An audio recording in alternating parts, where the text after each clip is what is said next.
एक दिन सास उठी, बोले बेटा अब मैं बूढ़ी हो गई, अभी घर मुझसे संभलता नहीं है, ये चाबी आज से घर की तुम ऐसी ताली बजा रही जैसे तुम्हें मिल गई हो, ऐसी ताली बजा रही, देखो तो इनको चाबी मिल गई हो। ध्यान रखना, आज से धोबी का हिसाब तू करेगी, दूध वाली का हिसाब तू करेगी, कपड़े वाली का हिसाब तू करेगी, भोजन वाली का हिसाब तू करेगी। बेटे से कहा जो भी कमा के लाए बहू रानी के हाथ में। अरे बहू ने कहा हो गई मेरी बल्ले, मजा आ गया। बोले यार 20 दिन में ये सब हो गया मेरा काम। पापा को, पापा बोले हाँ। बोले सोनिया भले प्रधानमंत्री नहीं बन पाई, मैं बन गई अपने घर की। बोले क्यों? बोले सब दे दिया पापा, सब दे दिया, सब कुछ। बोले हाँ। बोले घर ससुराल के सदारे बोले मेरे तलवे चाटने को तैयार है, मैं इतनी अच्छी हो गई। बोले बेटा कितने महीने और?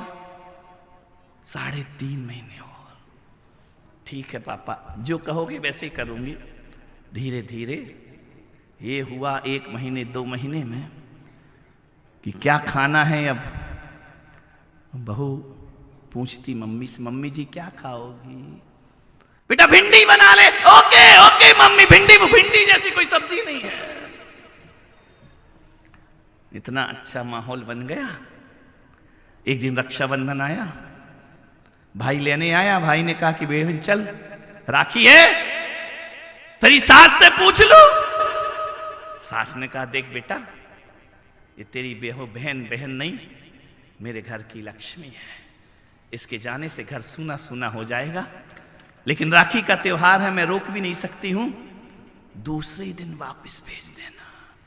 भाई ने कहा यार मेरे बाप से तो कह रही थी कि आज के बाद जिंदगी में, और ये कह रही दूसरे दिन देखो हमारा घर में मन नहीं लगेगा। देवर बोला भाभी जल्दी आना, ननन बोली भाभी तुम्हारे बिना मेरा मन नहीं लगेगा, जल्दी लौट कर आना। ससुर जी आए, बोले बेटा जा रही है, ये मथुरा के पेड़े लेते जाए। इसने मजा आ गया पेड़े। घर पहुंची, बाप ने पूछा बोल बेटा तेरा ससुराल कैसा है? बोले एकदम स्वर्ग। क्या था पहले एकदम, अब कैसा हो गया एकदम स्वर्ग। बोले बेटा तेरे ससुर कैसे हैं? बोले पापा आपसे भी ज्यादा प्यार करते हैं, आप तो कभी टॉफी लेकर नहीं आए, वो पेड़ा लेकर आता है। अच्छा बेटा।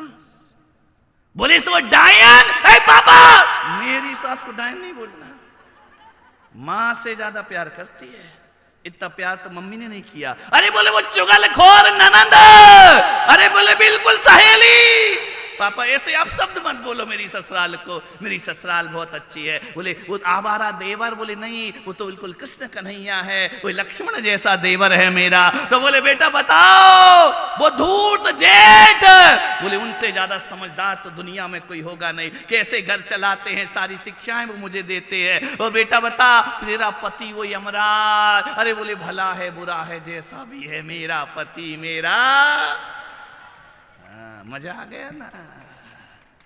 तो बोले वो पड़ोसी LLB। बोले नहीं वो सब MBBS हो गए हैं। बोले मतलब क्या? मियाँ बीवी बच्चे सहित सब मेरे हो गए हैं। अच्छा बेटा इतना घर बदल गया? बोले पिताजी राखी बांध के मैं दूसरे दिन चली जाऊंगी। कहां जा रही? नरक में। अरे नरक नहीं है वो स्वर्ग है, स्वर्ग।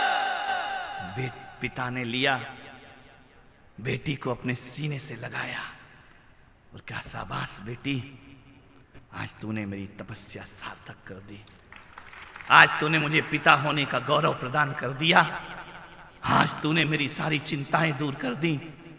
बेटी तेरा घर स्वर्ग हो गया, अब मरने के बाद मुझे स्वर्ग मिले या ना मिले, तेरी खुशियां ही मेरा स्वर्ग हुआ करती है।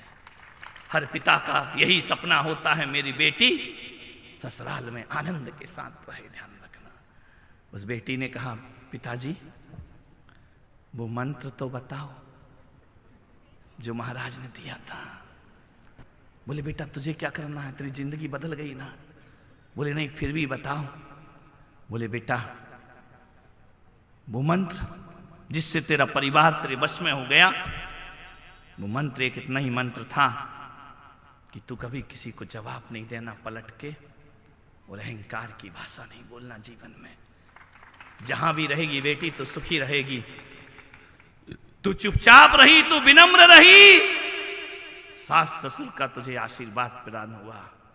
बेटी एक ही चीज कहता हूं, एक बाप होने के नाते तेरे दुर्व्यवहार ने तेरी ससुराल में मेरा अपमान कराया, और तेरे अच्छे व्यवहार ने तेरी ससुराल में मुझे सम्मान दिलाया। ध्यान रखना, ससुराल खराब नहीं होती भाई, हमारा स्वभाव खराब होता है। ध्यान रखना, थोड़ा सा स्वभाव बदल लो, पूरा परिवार अच्छा दिखेगा। नजरें बदली तो नजारे बदल गए, वो कश्ती ने रुख बदला तो किनारे बदल गए। ध्यान रखना, किसे बदलना है? दुनिया को? खुद को बदल लो। शाबाश बेटी, तूने जहर भरे जीवन में अमृत घोल लिया अपने। ध्यान रखना, मैं आपसे यही कह रहा हूं कि स्कूल बदलने से बुद्धि नहीं बदलती।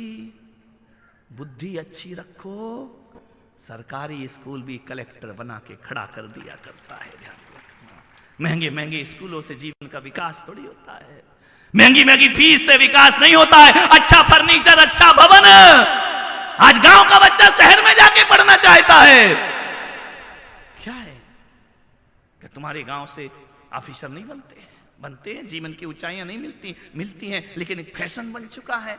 मेरा बेटा पूना में पढ़ेगा, मेरा बेटा हैदराबाद जाके पढ़ेगा, मेरा बेटा बाहर बंबई में जाके पढ़ेगा। ये क्या शिक्षाएं दे रही हैं? बेटियां बाहर जाके पढ़ रही हैं, बाहर जाने के बाद पढ़ाई कम और मौज मस्ती ज्यादा होती है। ध्यान रखना, मैं कहता हूं अपनी बेटियों को शिक्षा दो। बेटियों से भी कहूंगा, यदि इतनी ही पढ़ने की ललक है ना, तो दिन भर इमली के बीज बेचने वाला, दिन भर गरीबी में जीवन जीने वाला, जिसके पास सही कपड़े तक पहनने को नहीं थे, अखबार बेचने वाला लड़का दिल से पढ़ाई करता है और मिसाइल मैन अब्दुल कलाम बन करके खड़ा हो जाया करता है। वो भी तो गांव में पढ़े थे ना। मैं कौन से शहर की राजधानी में पैदा हुआ हूं? मैं भी एक छोटे से गांव में पैदा हुआ। मैं भी उसी सरकारी स्कूल में मैंने अपनी पढ़ाई की। मान्यवर, कोई जरूरी नहीं है कि बाहर जाके पढ़ने से आदमी महान बनता है। छोटे से गांव में पढ़कर भी लाल बहादुर शास्त्री जैसे भारत के प्रधानमंत्री बन करके खड़े हो जाया करते हैं। ध्यान रखिए, कैसी सोच हमारे दिमाग में डाल दी लोगों ने। सबसे ज्यादा विकृतियां तभी से फैली हैं जब से बेटे और बेटियां बाहर जाके पढ़ा करते हैं। मान्यवर, आपसे निवेदन है, स्कूल की पढ़ाई कम हो जाए। अपनी बेटियों से कहना कि बेटी, स्कूल की पढ़ाई में नंबर कम हो जाए तो चलेगा, जिंदगी की पढ़ाई में नंबर पूरे आना चाहिए। आदमी को 100 में से 100 नंबर आना चाहिए। आपसे निवेदन है, बड़ी विनम्रता के साथ। आप लोग मैचिंग करते हो ना? सब मैचिंग नहीं करो, क्या प्रॉब्लम? मैचिंग पहनो या बिना मैचिंग, फर्क क्या पड़ता है? खूब मैचिंग करो। महिलाओं से मेरा निवेदन है, बेटियों से मेरा निवेदन है, खूब मैचिंग करो, खूब जबरदस्त मैचिंग करो। मैं कभी इसके खिलाफ नहीं रहता हूं। तुम्हारा जीवन तुम जियो। एक बार दुर्घटना घट गई। मैं ग्वालियर में चतुर्मास करता था। एक महिला थी, रोज मैचिंग करके आए। एक बार वो लाल साड़ी पहनी तो लाल बिंदी, लाल चूड़ी, लाल रुमाल, लाल चप्पल, बेटा भी, उसकी ड्रेस भी लाल, आजकल तो पति भी लाल, और उस दिन उसने पाउडर भी लाल लगाया। मैंने कहा बड़ी मैचिंग है भाई, ऊपर से नीचे तक लाल लाल। बोले महाराज मैचिंग? मैंने कहा ठीक है, मुझे क्या करना है। दूसरे दिन सफेद पहनकर आई, सफेद बिंदी, सफेद चूड़ी, सफेद रुमाल, सफेद पाउडर। तीसरे दिन गड़बड़ हो गई एसपी साहब।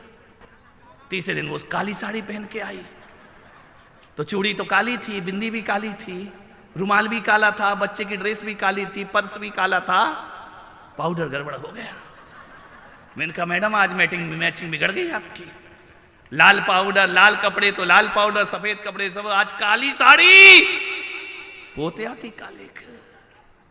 मान्यवर, मेरा इन चीजों से कोई विद्रोह नहीं है, लेकिन मैं इतना जरूर कहूंगा कि जैसे कपड़े की मैचिंग करते हो, ससुराल जाओ तो ससुर से भी मन मैच हो जाए, पति से भी मन मैच हो जाए, देवर से भी मन मैच हो जाए, जिसके पास रहो वैसा मन मैच हो जाए ना, मैं कहता हूं जमाने भर की खुशियां तुम्हारे पास होंगी। ध्यान रखना है, कपड़ों की मैचिंग से बड़ी मन की मैचिंग। कल अध्यक्ष जी बता रहे थे, आपके आने से पहले समाज बहुत डरा हुआ था कि बड़े हाई फाई महाराज इस धर्मशाला में रहेंगे या नहीं रहेंगे, उनको तो वीआईपी लग्जरी सुविधाएं चाहिए हैं। लेकिन आपके आने के बाद महाराज हमारे सारे भय निकल गए, सारा डर निकल गया। हमें ये लगा कि इतना सरल महाराज तो हमने देखा नहीं है जीवन में। मैंने कहा कि अध्यक्ष जी, मैं संत हूं। संत वो होता है जो सुविधा नहीं, जो सुविधाएं छोड़ता है वो संत हुआ करता है। ध्यान रखना, मैं शहर में जाता हूं तो वहां मैच हो जाता हूं, गांव में जाता हूं तो वहां मैच हो जाता हूं, अच्छी बिल्डिंग बने तो उसमें भी रह लेता हूं, झोपड़ा मिले तो झोपड़े में भी रात गुजार दिया करता हूं। ध्यान रखना, राजी हैं हम उसी में जिसमें तेरी रजा है। यहां यूं भी वाह वाह है, यहां त्यों भी वाह वाह। संत काय का वीआईपी होगा मान्यवर। ये सब रात को भैयावृत्ति में आते ना, धीरे धीरे पैर से कंधे तक आ गए। पहले दिन तो डर रहे थे पैर छुए कि नहीं, दबाते दबाते यहां तक। बोले महाराज तो कुछ नहीं बोलते। मैंने कहा आगे नहीं बढ़ना, अब बोलूंगा, ध्यान रखना। नहीं जाने किस मूड में आए, यहां दबाते ये कर दो तो खेल खत्म हो जाए मेरा।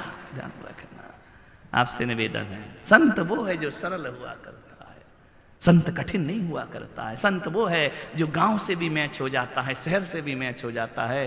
संत वो है जो लग्जरी जीवन भी देख लेता है और वीराना जीवन में भी आनंद के साथ जीवन गुजार दिया करता है। ध्यान रखना, संत तो संत होते हैं मान्यवर।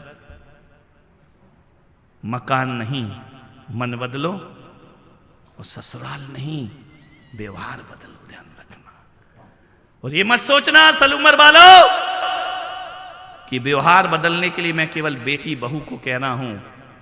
प्यारी प्यारी अम्माओ, जगत जननी जगदम्बाओ, तुम भी थोड़ी सुधर जाओ।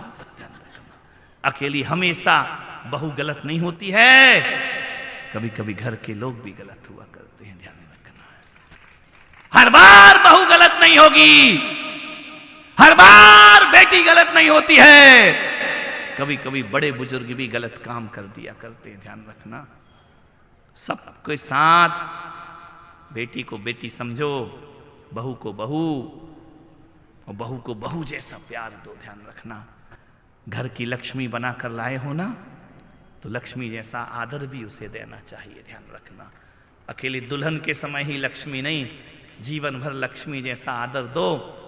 यदि अपनी बहू से मम्मी जी सुनना चाहती हो तो आज से बहू कहना बंद करो, बहू रानी कहना बुलाइए बहू रानी कह करके।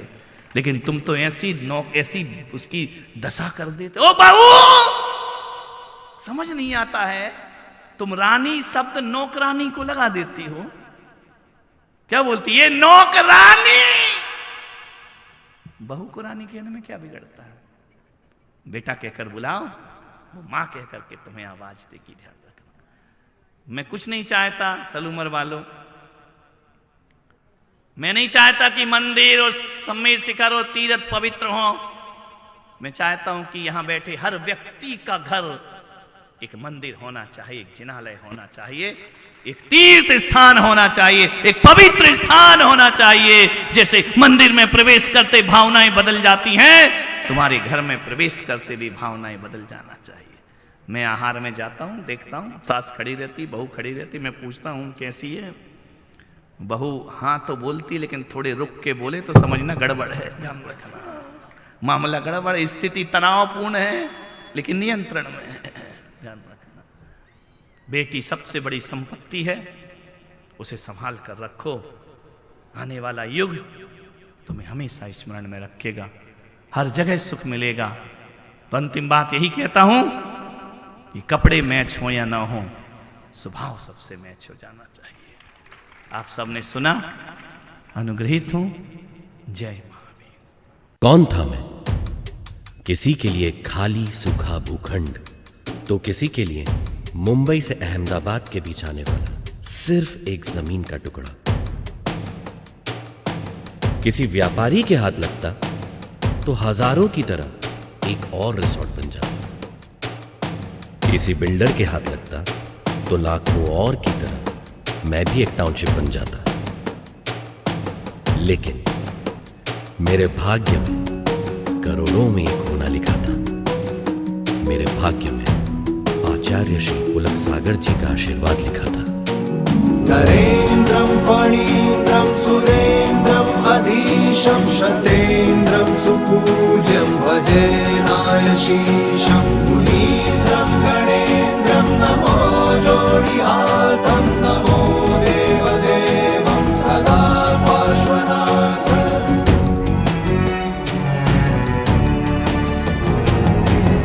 मौन था मैं स्वर्ग कहाँ से आया, खाली भूखंड को दे दी उसने काया। मौन था मैं स्वर्ग कहाँ से आया, खाली भूखंड को दे दी उसने काया।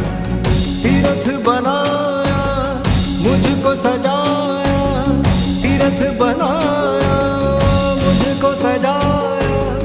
खाली भूमि छू के मेरे पुलक जीने की कृपा अर्जुन शरणम मना। तीर्थधाम जिन शरणम यही त्रिकाल चौबीसी, छात्रवास जिन शरणम यही है निर्जरा कुटी। यही है ध्यान मंदिर सामयिक गुफा, यही नवग्रह जिनालय त्रिमूर्ति भी दिखे यही।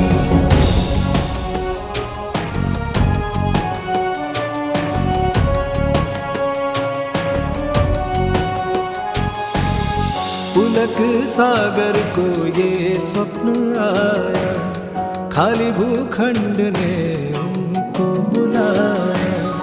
पुलक सागर को ये स्वप्न आया, खाली भूखंड ने उनको बुलाया। खोई हुई भूमि ने खुद को पाया, बंजर धरती पे पुष्प खिलाया। पारसनाथ के पाके दर्शन, पारसनाथ के पाके दर्शन। खाली भूमि छू के मेरी पुलक जीने की कृपा अर्जुन शरणम बना। शरणम पवच्छा